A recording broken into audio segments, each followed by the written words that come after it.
The silence in the old house was a familiar companion to Amelia.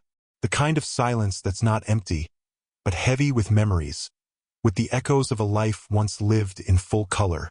For the past 20 years, since her mother, Eleanor, had passed, this house had been her sanctuary and her prison.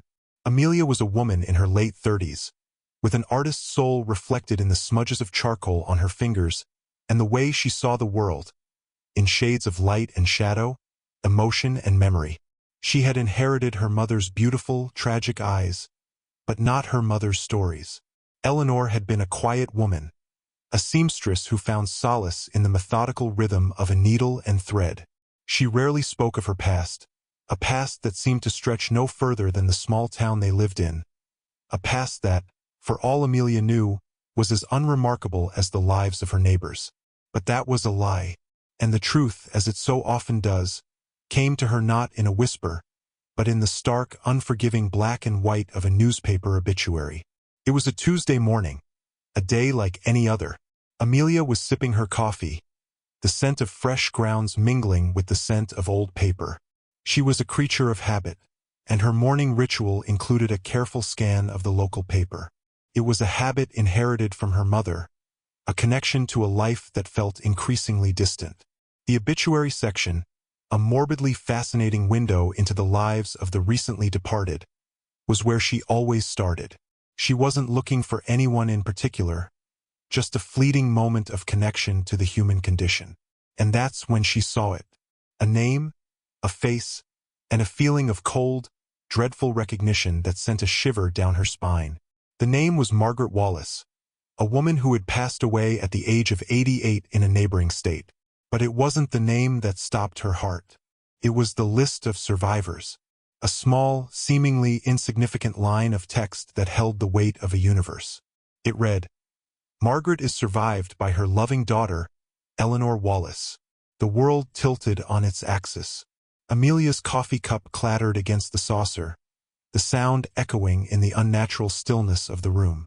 Eleanor Wallace, her mother's name, a woman who, according to everything Amelia knew, had no living family outside of her. Her mother had been an only child. Her parents, Amelia's grandparents, had died before she was born. That was the story, the only story. But here it was, a name in a stranger's obituary, a name that belonged to her mother, a name that claimed her as a daughter. It was an impossible, sickening puzzle. Was this a coincidence? Could there be another Eleanor Wallace? A quick search confirmed her worst fears. Margaret Wallace, the woman in the obituary, was a renowned historian. And the Eleanor Wallace listed as her daughter was described in an accompanying article as an accomplished archaeologist who had disappeared 30 years ago. Her fate a mystery that had haunted the academic world for decades. 30 years. The same amount of time Amelia's mother had lived a quiet life in their small town.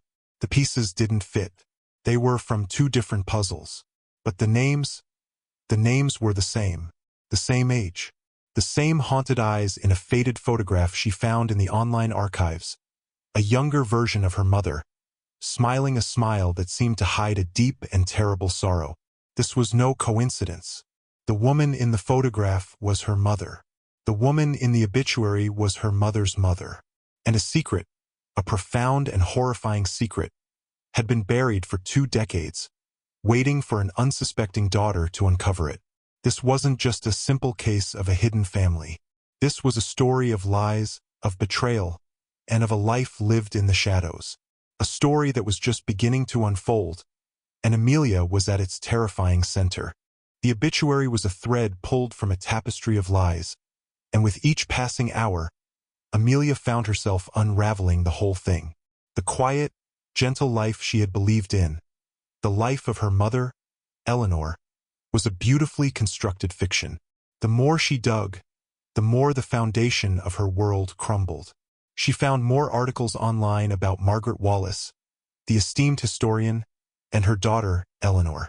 They were a powerful duo, a mother-daughter team that had traveled the world, unearthing ancient secrets. The articles painted a picture of a vibrant, brilliant woman, a far cry from the reserved, almost timid seamstress Amelia had known. There were photographs, too, pictures of a younger Eleanor, with a vibrant energy that leaped off the page. She was laughing, her hair a wild cascade of curls, her eyes sparkling with adventure. It was like looking at a stranger with her mother's face. Amelia felt a profound sense of disorientation, as if she had just discovered she had been living with a ghost, a phantom of a person, for her entire life. Her search led her to an old, digitized university newspaper article from 30 years ago. The headline was stark: Archaeologist Eleanor Wallace missing, feared dead. The story detailed her last known whereabouts, a remote archaeological site in Greece, and the frantic search that followed. The article mentioned a colleague, a fellow archaeologist named Dr. Julian Thorne, who had been with her on the dig. He was quoted as being devastated, describing Eleanor as the love of his life and a brilliant mind. This was a whole new layer of the lie. Amelia's father, the man she had believed to be her biological father, had been a local carpenter named David, a kind but simple man who had died a few years after her mother. But the timeline was all wrong. Her mother had met David in their small town, a few months before Amelia was born. It was a story of a whirlwind romance, a life built on a quiet love. Now it was clear that was a convenient and cruel fabrication. Her mother had been pregnant with Amelia when she arrived in that small town, a woman on the run from a life she no longer wanted, or perhaps a life she was forced to leave behind. The lie was so intricate, so flawlessly constructed, that Amelia wondered who else knew. Did David know? Did he knowingly play the part of a father, protecting a secret that wasn't his own? The quiet life she had always romanticized was now a web of deceit. The emotional weight of it all was suffocating. Amelia felt a furious betrayal directed not at her mother, but at the world that had stolen her mother's true self. She saw now, in hindsight, the subtle clues. The way her mother's hands, so delicate and precise with a needle, had also been capable of the confident, practiced strokes of a pen, sketching intricate designs in a hidden journal Amelia had found years ago, filled with sketches of ancient pottery and ruins. The way her mother had sometimes stared out the window, her eyes distant, lost in a memory that Amelia couldn't share. Amelia felt an urgent need to understand, to piece together the shattered fragments of her mother's life. The obituary had given her a name: Dr. Julian Thorne. The article said he had never given up hope of finding Eleanor. He had dedicated his life to her memory, establishing a foundation in her name. He was the one person who could give her answers. He was the one person who could explain the impossible. Who was her mother, really? Why did she abandon her life, her love, and her name? The questions burned a hole in Amelia's heart, and she knew, with a certainty that chilled her to the bone, that the answers lay not in the past, but in a confrontation with a man who had loved her mother, a man who, perhaps, held the final pieces of this terrifying puzzle. The journey to meet Dr. Julian Thorne was a pilgrimage into a past that wasn't hers, yet was undeniably her own. He lived in a coastal town, a place of crashing waves and salt-laced air, a world away from Amelia's quiet, landlocked existence. As she drove, the landscape changed, and with it, her perception of reality. She was no longer just the daughter of a simple seamstress. She was the daughter of a woman with a secret, a woman who had once been a brilliant, celebrated archaeologist. She felt a phantom sense of kinship with the sea, a feeling of being pulled by an invisible tide, a tide that was drawing her closer to the truth. When she finally arrived at his house, it was everything she had imagined. A beautiful, old home, filled with books and artifacts, a testament to a life dedicated to uncovering history. Dr. Thorne was a man in his late 60s, with a kind face etched with the lines of time and sorrow. He had a shock of white hair and a gentle, weary smile. When he opened the door, his eyes, the color of a stormy sea, widened in disbelief. He saw not just Amelia, but a ghost. The eyes, the tragic, beautiful eyes, were Eleanor's.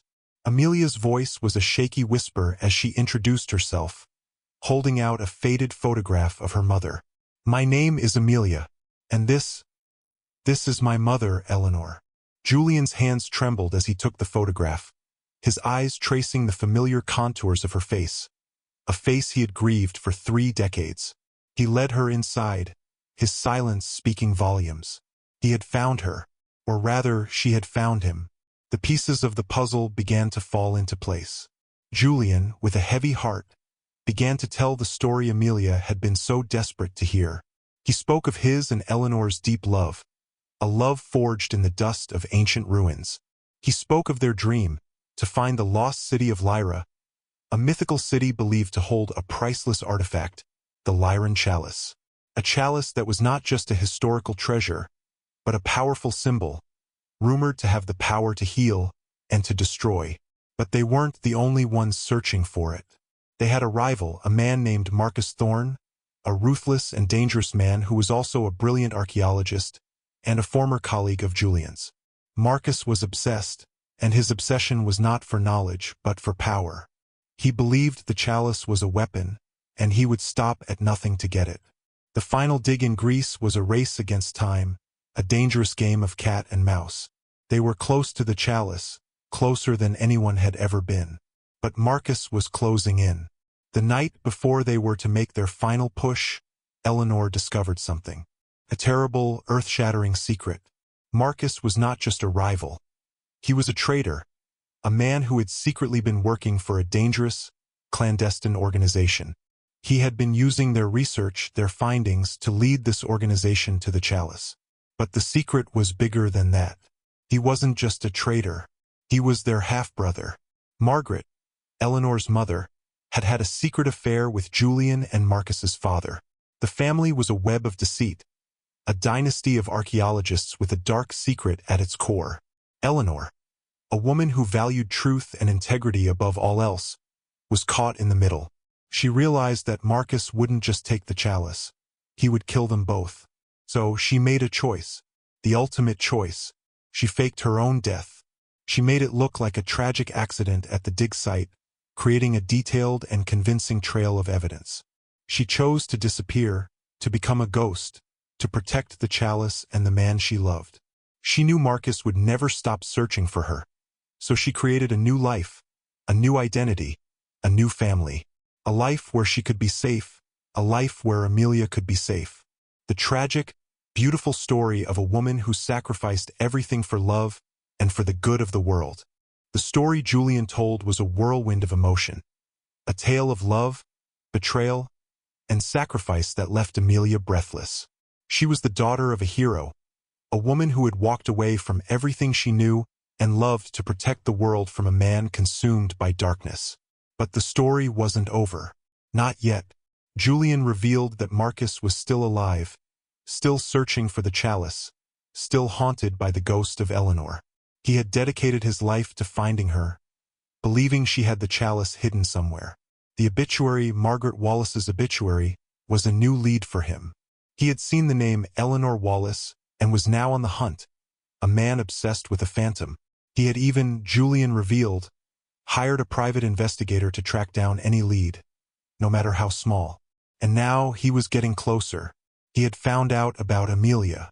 Julian had found a warning on his doorstep just a few days ago, a small note with a single word, Amelia. He had been trying to find her, to warn her, but she had found him first. The realization hit Amelia like a physical blow.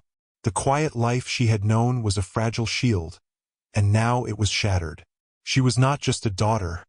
She was a target. She had the key to a truth that a dangerous man was desperate to find. The chalice. Where was it? She racked her brain, searching for any clue her mother might have left. And then she remembered. The hidden journal. The intricate sketches. The journal, with its sketches of ancient ruins, also contained a series of seemingly random numbers and symbols. A complex cipher she had never been able to understand. She now realized what it was. It was a map to the Lyran chalice. Her mother hadn't just hidden it. She had protected it with a final, brilliant act of defiance. She had created a treasure map, a final gift for her daughter, a legacy of her true self. The journey had been a test of time, a test of faith, and a test of love. Julian, with a renewed sense of purpose, knew what they had to do. They had to find the chalice before Marcus did. Amelia, with a newfound strength and a fierce determination, was ready. She was no longer a victim of a story she didn't understand. She was a participant, the final hero in a tale that had started with her mother. The story ends not with a conclusion, but with a new beginning, a new journey, a new fight. Amelia, with the help of Julian, must now decipher the cipher, find the chalice, and finally put her mother's ghost to rest. The truth, in the end, was more than she could have ever imagined. It was a story of a woman who chose to live a lie to protect a truth that had now been passed on to her. It's a truth she must now carry, and a battle she must now fight, a battle for her mother's honor and for the world. So that's where we'll leave it for now. But remember, the story doesn't end here. The fight is just beginning. What will happen to Amelia? Will she find the chalice? Will she face Marcus? The only way to find out is to stay with us. If you enjoyed this deep dive into the secrets of a family, make sure to like this video, subscribe to our channel for more thrilling stories, and hit that notification bell so you don't miss a single part of the journey. Thanks for watching, and we'll see you in the next one.